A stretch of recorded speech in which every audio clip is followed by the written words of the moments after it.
time. The time where you take risks.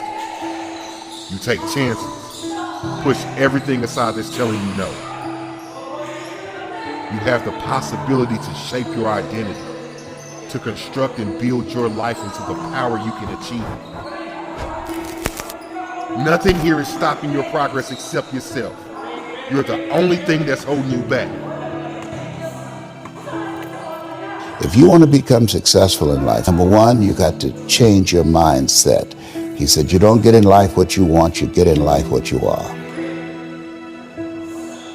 Develop your communication skills, because once you open your mouth, you tell the world who you are. I believe that all of us are born unique, but most of us die copies. You got to find out what is it that turns you on, what resonates with you. One of the things that I realized and what allowed me to become successful as a speaker, the speaking industry has been hijacked by people who speak to sell, and it's okay to do that and make money. I speak to change lives because somebody spoke and changed my life. So this is my passion. This is my drive. This is something that I feel in my heart. And so the key to that hunger-driven life is a heart-centered life. I didn't do what I'm doing for years because of my programming, because of the culture in which I was raised in. I would see other people with degrees and PhDs and MBAs and credentials I don't have, and I convinced myself I couldn't do it. But Mr. Washington, on that day, we became friends, and he taught me not only someone's opinion of you does not have to determine your reality.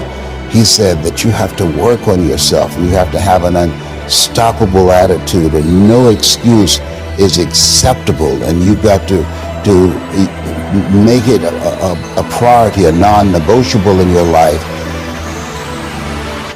and hold a constant vision of what it is you want to achieve, see it accomplished, and go all out. Find a way to win in spite of the setbacks, in spite of the disappointments, in spite of your failures. I tell people when I'm giving presentations, you will fail your way to success. I have a saying, is life knocks you down, try and land on your back, because if you can look up, you can get up.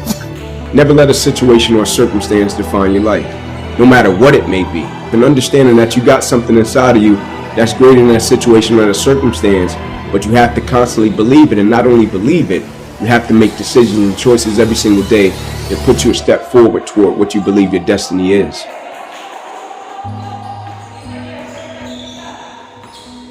In life, it's a lot of moments and it's a lot of people that change and impact your life. Right? Like, I don't believe it's just one moment and you say, this one moment just changed my life. Even though that moment may have, but it's going to be another moment that's going to shape and change your life as well. Either somebody is in the midst of adversity, or just came out of adversity, or it won't be long before they head into adversity. So you need to be prepared either way. And so we all go through adversity, opposition. I think that's the thing that makes us all in common as people, right? No matter if you're from London, Atlanta, Florida, California, New York, like, we're all going to go through something at some point or phase in our life, right? And as cliche as it sounds, when the quote says, it's never about what happens to you, it's about how you respond to it. That's very true, right? But in the same sense, I think what's most important is when we go through something, what's the perspective that we have of it, right? Because for most people, when you go through something, the person's natural perspective is, okay, what did I lose? Right? What happened to me? Like, I took a loss, right? People never look at it and say, okay, man, tell me, what did you gain? Right? Even though I know it hurt, you didn't want to go through it, but look at it in a way to where you can say, what's the lesson in this? Right? What would you say life is trying to teach you from dealing with this? And so when I went through it, my perspective was, okay, what can I extract from it to apply to other areas and aspects of my life that I feel can help other people? And I firmly believe the quicker you can shift your perspective from yourself to others when you're in the midst of adversity, the quicker you'll get through. Right? Martin Luther King has a quote that says, life's most persistent and urgent question is, what are you doing to help other people? Now, I'm not telling you to not acknowledge your pain. I'm not saying that. I'm not telling you not to say, man, I'm going through this and it's hard. I'm not saying that. I'm saying when you go through it, look at it, step back from the picture and say, okay, I'm dealing with this.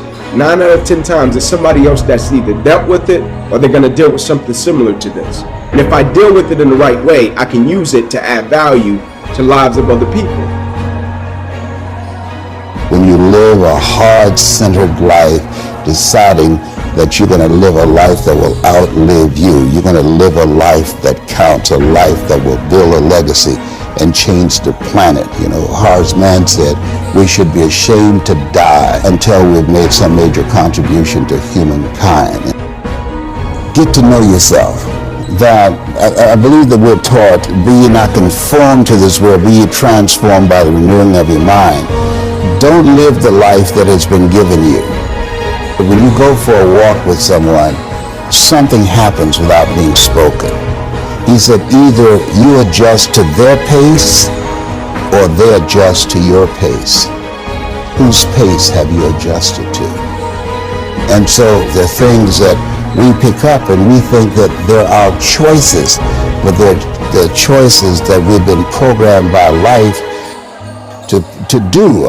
When we leave our homes in the morning, we're bombarded with over 6,000 advertising hits through Facebook, through Twitter, through Instagram, through television, through our phones and through our communities, and through the computers. And so all of these things are impacting us every day. So if you don't have a program for your mind, then your mind is going to be programmed. You'll find yourself doing things that you did not know and that they affected you, that they, through marketing techniques and strategies, that they will create a thirst within you.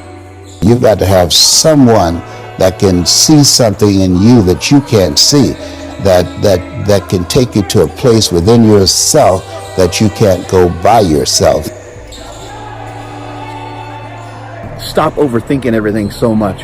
Realize that while you are trying to do a lot of things in your life at once and you are trying to be better than you were yesterday, also realize you don't have to try to do anything. You just have to do, and you just have to be. You have to understand the concept of you're not actually really doing anything, you're being done. Each and every day is an opportunity to get something from the day rather than just going through the day. But there are a lot of things that we can't always control. We can't always control the temperature outside. We can't always control what the birds are doing or what the fish are doing or what the animals are doing. But we can control what we're doing. We can control who we're hanging out with. So in a sense, we can get some control over the anxiety that we have. And the way that we're going to gain control over those things is think about some of the hurdles that we may have, some of the things that are blocking us from making quick action. The reason that I think belief is important is because, like, when you're young or when you do something and you're a novice, right, and you start out doing it and you might think you can do something with it, or you might not. You might do it and it's being driven by your passion. And then somebody comes along that's a little bit older or even more experienced, and they can see it in a way that you can't see it, right? And so I think it's important with belief, because if a person believes in you in a way that you don't believe in yourself, you can rent that person's belief until you get strong enough to possess your own, right? And you use that person's belief to fuel you every single day, right? Because you can have a level of belief with what you're doing, but you can go back to a certain set of circumstances that tell you, nah, it's not going to happen. And so you rent that person's belief until you get strong enough to possess your own. Life is an adventure, and it's going to be a challenge. And get ready because you're going to fail your way to success. You're going to get slapped around by life. And don't spend time complaining about it and telling everybody 80% don't care and 20% glad it's you. I think the number one thing that keeps people from being successful is their fear. A whole bunch of different forms, sometimes it's about the people around you and how they'll perceive you, because, maybe you grew up in a household where, things weren't accepted, or, maybe your parents didn't accomplish things and then they put that kind of insecurity on you. These are the things that I feel like sometimes it prevents people from being who they want to be, because all it takes is somebody wanting to take a step, and there are certain things that a lot of people in this world are sitting there thinking in their minds and they're just not going to do. Like, I used to always try to pull a lot of people and be like, what, you can do this, you can do this. But the people that hear that motivation over and over again, sometimes they take that step. Some people just have it in them. Early, it just starts. And they just get in the muscle memory of just doing things. There's so many things in our lives that we're scared about, but we're still here. We made it past all these things. And if you fail, so what? You start over, you do it again. But most people, that fear of failure is the thing that I think prevents them from like really being successful. And then also it's like a lot of other things that are just difficult to do. When you tell people the answer to success, it's a lot of hard stuff. Let your success fill itself around you. Let it construct around you. You got to work hard, right? Nobody wants to hear that. Everybody wants a shortcut, Some people understand that. They appreciate the progress, If you tell people right now, hey, if you want to lose this many pounds, this is what you got to do. There's no short solution. But every time, there's still people out there selling whatever Herbalife treatment or whatever to try to get you the quick, short route, because people believe that, I'm going to do it the easy way. And there's no easy way. So when I tell people that, it's very blunt, it's very straight to it. You have to want to do it. But the best way I try to explain it is like, when you're chiseling in a rock, you can chisel for a long time. And you can chisel 100 times, 200 times, 300 times, and it won't break. And then when you get to 5,000 times, it finally breaks. But all the work that you did is what made it break. It's not like the last one just broke it, you know what I mean? It takes that, but sometimes people don't want to start their journey, They don't want to get on the mission of becoming the best that they can be. Move away from your past and move toward a new purpose, a purpose that gives you the success you've always wanted, the success that leads you to a future you deserve. Bring your life into the direction you want, the direction to change your perception, your perspective. This is the power you've earned. Don't let yourself be taken by one more mistake. Don't let yourself slip from one more wasted opportunity. Have the confidence to take action. Have the confidence to appreciate the decisions you made, to make every choice with the purpose to change, to improve. As a collective, a society, we all want similar things. We all want to succeed, to improve, to be better people. We all slip, but that's how life functions. That's the only way for us to learn. You can be more. You can have more. I feel like we spend way more time in our own minds than we do talking to other people. Like, you really spend a lot of time trying to figure it out. There's all these thoughts that come to you, whether it's like, things around you, people talking to you, people close to you, things you see, TV, whatever, and you're bringing in all these different things, trying to figure out your path in life, So I think it starts with having some real understanding of what your strengths are. It's about being honest. A lot of people just aren't honest with themselves. You're telling yourself this thing, but there's so many people that say, oh, I'm gonna be an entrepreneur, I'm gonna do this. And if you really dive down into deep, they don't really believe it, And that's okay. You can unlock that, but you have to figure out how to unlock it. There's a conscience that's sitting right here telling you this thing, and you try to brush it off.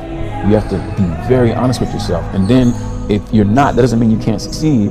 It means that now you're very honest and knowing you're not as good, then you can work on getting good. But if you think you're already good at it, you don't work on it. So I spent a lot of time just reflecting on man, what am I good at?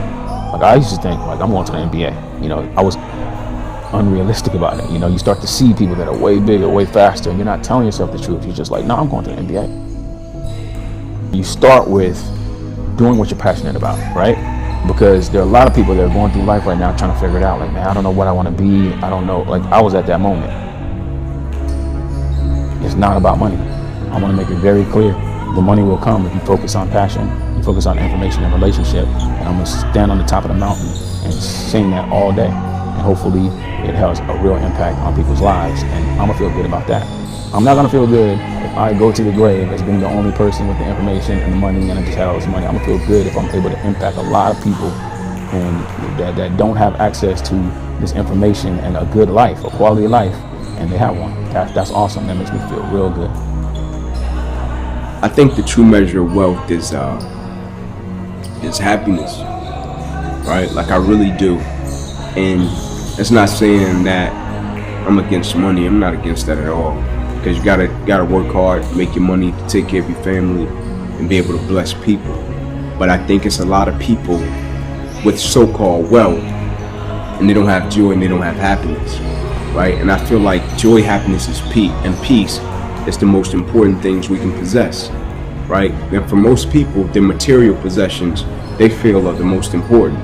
For me, when you got joy, when you got peace, when you got happiness, I think that's true wealth. Because you can't put a price on that. Having a purpose is that thing that makes us tick, that gets us up every day and gets us over the hump of opposition and adversity. And the reason that I champion adversity and opposition is because I think for the most part in life, people pretty much know what to do when things go right. Right? Like when things go right, they know how to feel, they know how to act, how to react.